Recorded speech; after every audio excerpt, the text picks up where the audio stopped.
'Cause I am yours and you are mine.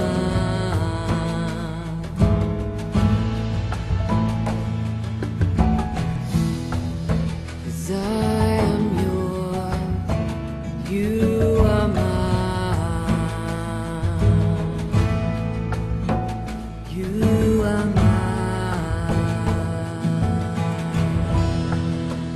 mine. Buenas tardes a todos y todas. Estamos aquí una vez más en este programa de Canal 14 que se refiere a unas reflexiones, un estudio de las bienaventuranzas. Las bienaventuranzas según San Mateo. Y quisiera de una vez, ¿verdad?, saludar a todos los que con atención y yo creo que con interés también están siguiendo este programa. Es importante la continuidad, es decir, el programa requiere que no lo perdamos, sino que sigamos, como quien dice, capítulo por capítulo, para ir viendo el desarrollo de las bienaventuranzas. La vez pasada habíamos entrado en la segunda bienaventuranza. Ya les decía que depende, en algunas versiones es la tercera, en otras es la segunda. Es más común que se encuentre como segunda bienaventuranza. Se acordarán que dice bienaventurados los que sufren, o bienaventurados los afligidos, porque ellos serán consolados.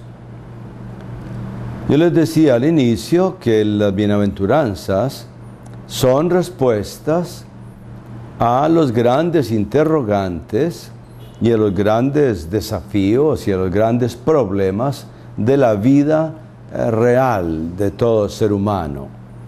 No son palabras bonitas, inventadas y dichas en el aire, no. Son palabras que dijo el Señor Jesucristo que responden a la forma como el cristiano, es decir, el seguidor de Cristo, se comporta delante a los grandes desafíos de la vida. Si la primera bienaventuranza tenía que ver con el problema de Dios, que ya vimos que es problema no porque Dios así lo quiere, sino por la dureza de nuestro corazón. Esta segunda se refiere ni más ni menos que al problema del dolor, el problema del sufrimiento humano, tan común, tan extendido, tan intenso, tan conocido prácticamente de todos nosotros, y tan doloroso, tan difícil de sobrellevar, tan difícil incluso de entender y de aceptar. Se refiere precisamente a eso. Recuerden que teníamos que buscar, en primer lugar, la cosa, el tema. ¿De qué se trata esta bienaventuranza? No se trata de otra cosa, se trata del problema del sufrimiento. Ahora, precisamente porque las bienaventuranzas llaman, para repetir la palabra, bienaventurado o bienaventurados a aquellos que sufren, es que se ha acusado a los cristianos tantas veces de justificar el dolor o de predicar un dolorismo por el dolor mismo. Se ha acusado a los cristianos de justificar el dolor presente con una promesa de una gloria futura, digamos así, o de una recompensa futura. Lo cierto es que el cristianismo no está justificando todo tipo de dolor, no, como tampoco está justificando cualquier actitud que se asuma delante del dolor. Se trata de un tipo de dolor muy particular y se trata también de una respuesta cristiana muy particular. O sea que hay que distinguir. No se trata de llamar bienaventurado a cualquiera o a cualquiera que sufra, sino de ver cómo sufre, cómo ha aprendido a sufrir. Esta bienaventuranza se refiere a uno de los tipos de dolor que existen, porque existen varios tipos de dolor, sobre todo si analizamos su causa o si pensamos en su causa. Por ejemplo, hay un dolor cuya causa somos nosotros mismos. Eso resulta evidente, aunque no siempre lo queremos aceptar. Sufrimiento que proviene de un accidente, cuando yo estaba excediéndome en velocidad o haciendo imprudencias sobre la carretera, es evidente que pues yo no lo puedo achacar a nadie más, yo no lo puedo achacar ni siquiera a Dios. Es un dolor que yo causé. Es el mismo dolor que yo me puedo causar si fumo en exceso, si tomo en exceso hasta emborracharme. Después no puedo sorprenderme de tener un enfisema pulmonar o de tener destruido el hígado, o etcétera, ¿no? Entonces, a ese dolor no hay que buscarle la causa. Lo que hay que hacer es reconocer lo que yo fui, yo soy el culpable de ese dolor. Lo mismo se puede decir de una ofensa a un hermano. Yo le digo una barbaridad y el otro se ofende y se devuelve y me quiebra los dientes, por decir así. Pues ¿qué es eso? Es fruto de mi imprudencia, es fruto de la violencia que yo cometí con el otro. Y yo me lo busqué, como dice el dicho popular, yo me lo busqué. Entonces no hay que ir muy lejos para encontrar la causa de ese dolor, cuando es causado por nosotros mismos. Cuando uno se ofende más de la cuenta, cuando uno no quiere perdonar, lógico que está sufriendo, pero está sufriendo porque no quiere tomar la decisión de perdonar o no quiere tomar la decisión de comprender al otro que piensa diferente o que tal vez me adversa en alguna manera. En cambio, hay un tipo de dolor que es del que trata la bienaventuranza, que es el dolor del justo, el problema del libro de Job. Es aquel dolor que uno no buscó, no provocó, uno no pidió a nadie que le viniera ese dolor, ese sufrimiento. Llega sin avisar, y llega sin que nosotros generalmente estemos preparados. Nadie está tan preparado para sufrir. Y llega sin que yo pueda comprender de dónde viene. Es decir, quién lo ha causado. Lógicamente, el ser humano empieza a pensar en eso. Bueno, este dolor que estoy viviendo puede ser una enfermedad muy seria, puede ser un simple dolor de cabeza, en fin, una migraña, o puede ser algún otro tipo de dolor así trágico, inesperado, una tragedia familiar o lo que sea. Nosotros podemos, y de hecho nos preguntamos, ¿y quién está mandando esto? ¿De quién viene este dolor? Y resulta que no encontramos respuesta. Al no encontrar respuesta, porque no podemos culpar a nadie que nosotros conozcamos, ni a nadie que evidentemente lo haya causado. Al no encontrar respuesta, nosotros automáticamente culpamos a Dios. ¿Por qué Dios me manda este dolor? ¿Por qué me trata así? Yo me he comportado bien, en fin, ¿qué he hecho de malo para que Dios me castigue de esta manera? Son algunas de nuestras preguntas en aquel momento de ese tipo de dolor. Y al culpar a Dios por él, nosotros evidentemente no estamos resolviendo nada, porque el dolor no se va a aliviar así. Eso solamente hace aumentar el dolor.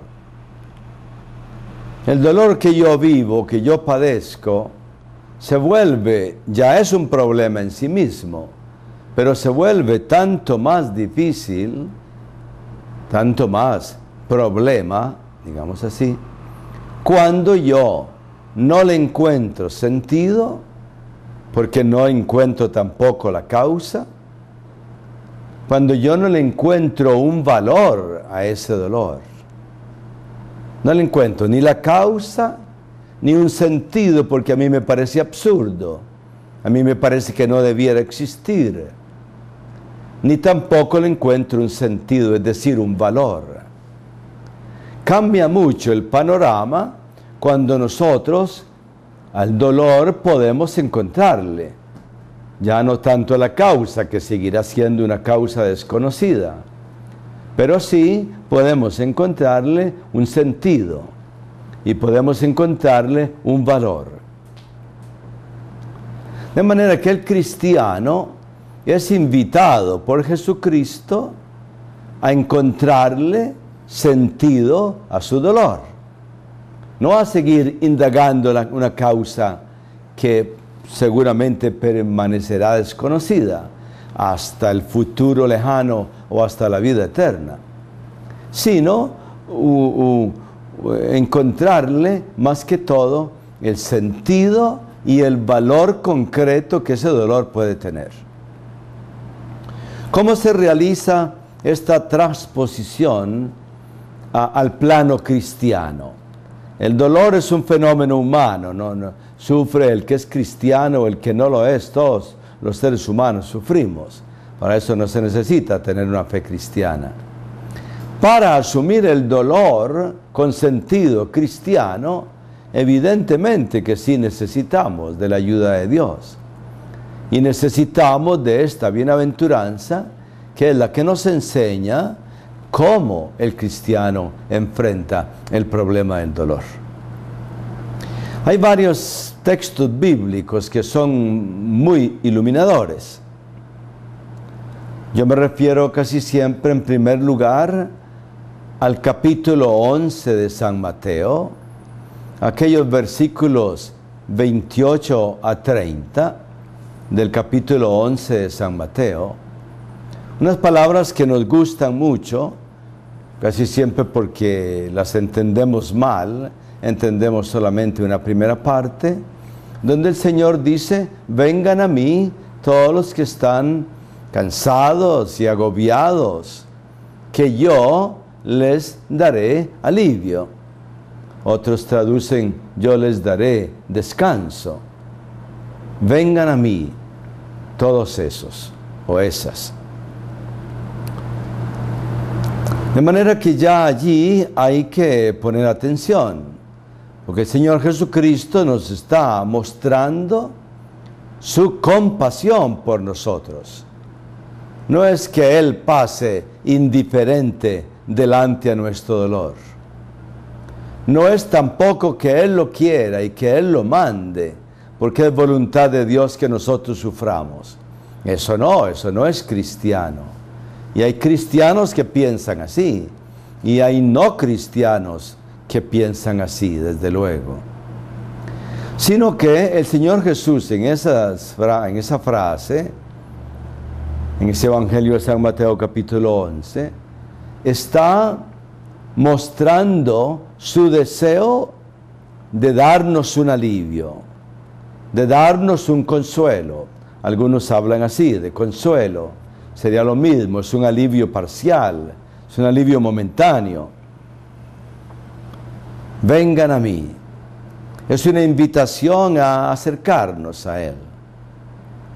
Es una invitación a tener cercanía a Él y con Él. En otras palabras, a no alejarnos, porque el dolor muy a menudo nos aleja, nos aísla. El dolor no entendido y no aceptado nos endurece y nos amarga. Entonces el Señor nos invita con un corazón abierto, con una actitud muy respetuosa y muy misericordiosa. Nos invita a acercarnos a Él en el momento del dolor. En otras palabras, Él es alguien que puede entender el dolor. Como ya lo decía el profeta Isaías, es un hombre familiarizado con el dolor. No es alguien que pasó por este mundo simplemente gozando y sin ningún problema y sin ningún dolor. No, al contrario, un hombre que durante toda su vida sobre esta tierra se familiarizó con el dolor. Ahora, con toda autoridad puede invitarnos a venir a Él, a tener confianza que Él puede aliviar nuestro dolor. Ahora, la cosa interesante es lo que nos dice. Uno esperaría un consuelo inmediato. Uno esperaría que después de decir tan lindas palabras, le diga a uno inmediatamente cómo es que va a aliviar su dolor, o le dé el alivio concreto que ha prometido. Resulta que eso no es lo que sucede, porque el cristianismo, la fe cristiana no funciona de una manera mecánica, no funciona de una manera automática, como para que yo diga una oración y mi dolor desapareció. Si es así, yo tengo derecho a pedir que ese dolor desaparezca. Y lo que pasa es que yo no tengo derecho a forzar a nadie, ni menos a Dios. Entonces, ¿qué dice el Señor Jesús? Vengan a mí, todos los que están cansados y agobiados, y carguen sobre ustedes mi yugo. Carguen sobre ustedes mi yugo. Y uno dice, Señor, pero ya estoy cargado, ya estoy cansado y agobiado. ¿Cómo me vas a cargar con otra cruz? Me vas a poner otra carga sobre los hombros. Así que el Señor de momento no nos da un alivio así fácil, sino que nos invita a compartir su cruz. Nos está diciendo en otras palabras, cuando tú sufras, lo primero que tienes que hacer es pensar en mí, ¿está claro? Lo segundo que tienes que hacer es pensar en mi dolor, que ya no es solo mi dolor, sino el dolor del mundo entero, que yo llevé sobre mis hombros.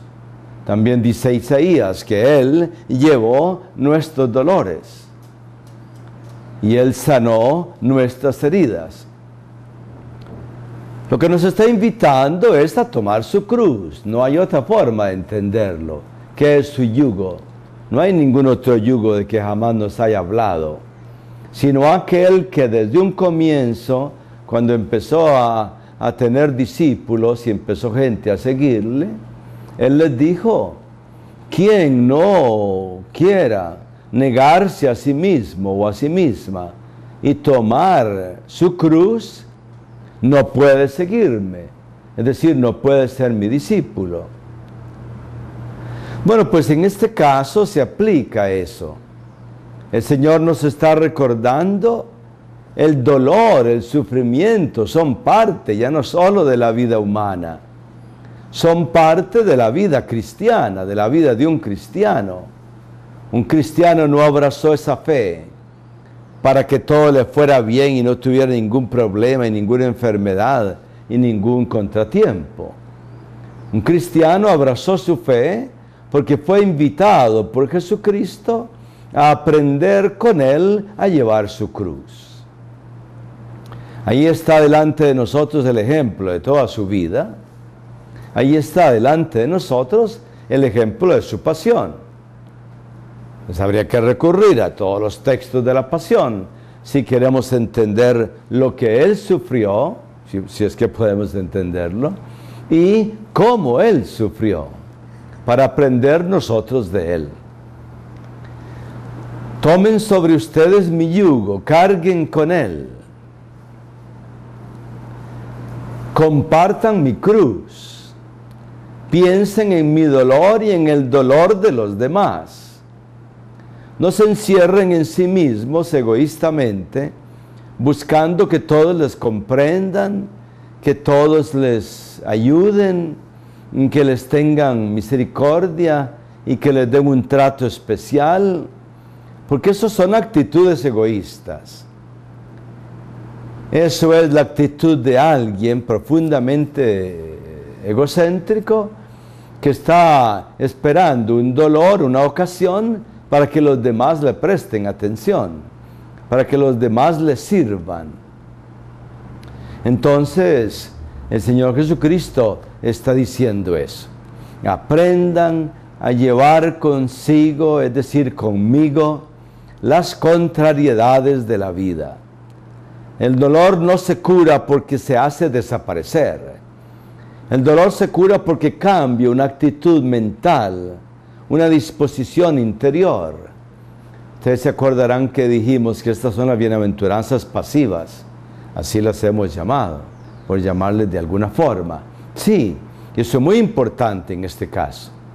No estamos en las bienaventuranzas activas, sino en estas pasivas que hablan sobre todo de una disposición interior, con la cual yo tengo que hacer frente a los grandes retos y a las grandes dificultades de la vida diaria.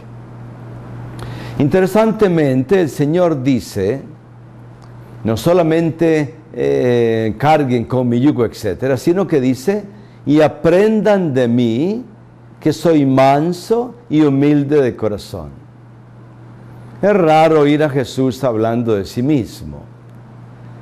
Y es raro, rarísimo y excepcional completamente oírlo presentarse a sí mismo como un modelo de virtud.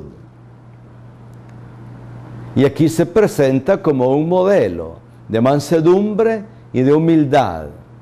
¿Es porque quiere hacerlo? ¿Es porque quiere vanagloriarse? ¿O es porque hay aquí un misterio más grande que nosotros tenemos que entender? Él quiere hacernos entender. Entonces Él dice, delante del dolor, solo una actitud de humildad y de mansedumbre caben. La soberbia humana, como decíamos, nos lleva a rebelarnos. Nos lleva a decir, yo soy inocente, ¿por qué estoy sufriendo? Dios que tiene conmigo, ¿por qué me trata así? Esto ustedes lo saben igual que yo, son actitudes de soberbia humana. Primero, ningún ser humano se puede declarar inocente de frente a Dios, ni tampoco delante a los demás. Nosotros no somos inocentes. Delante de Dios, por principio, somos culpables. Somos culpables que han sido perdonados. Somos culpables de los cuales el Señor ha tenido misericordia. Ah, bueno, eso es diferente. Pero somos culpables, somos pecadores.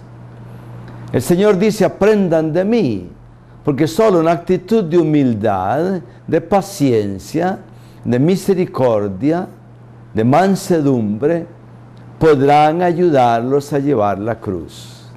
Con orgullo, con soberbia, con rebelión, con rechazo total del dolor que se te presenta en tu vida, no vas a llegar, no vamos a llegar a ninguna parte.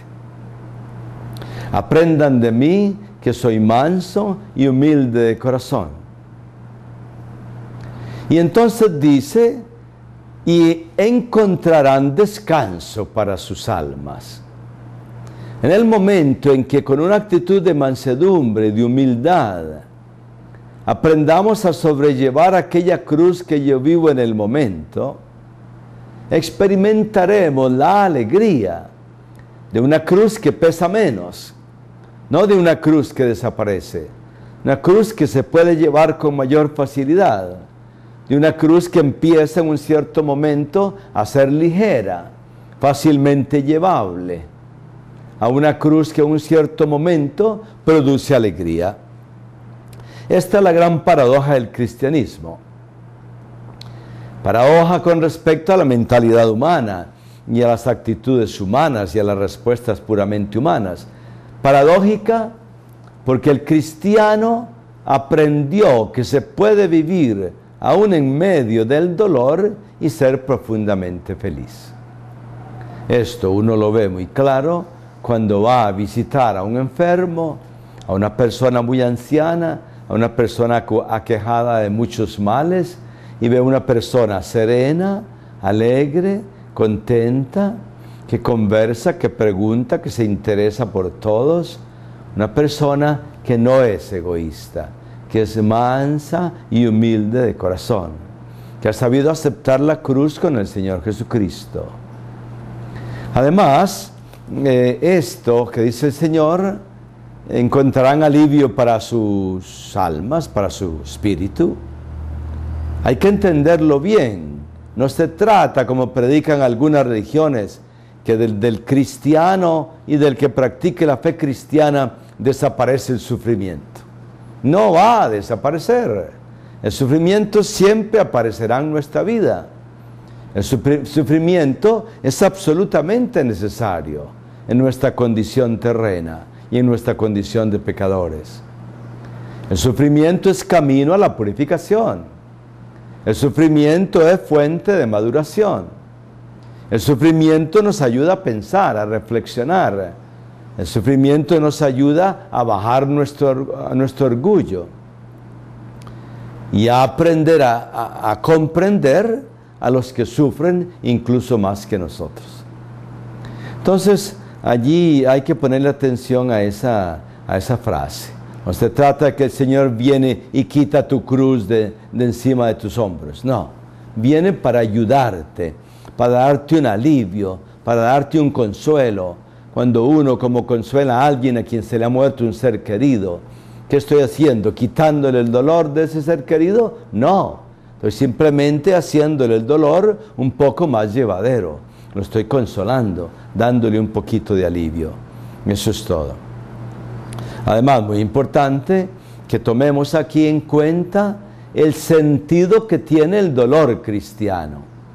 El dolor cristiano de tal manera se une a la cruz de Cristo que es un dolor redentor, es un dolor salvador. Yo sufro, sí, y sufro igual, pero yo estoy sufriendo por una causa.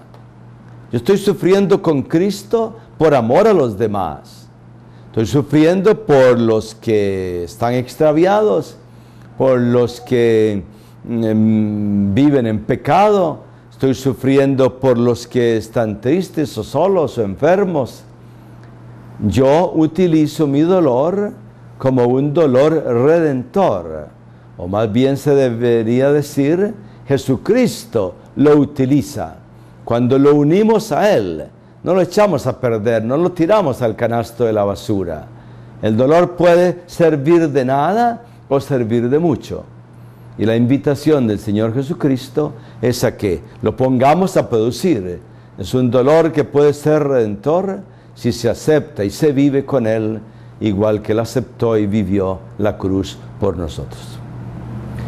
Por ahora, muchas gracias, hermanos y hermanas, y les invitamos a que sigamos este desarrollo de las bienaventuranzas y que tal vez haya una manera de poder aclarar dudas en el futuro o tal vez de intercambiar opiniones sobre este tema tan importante. Que el Señor les bendiga. I am yours, and you are mine.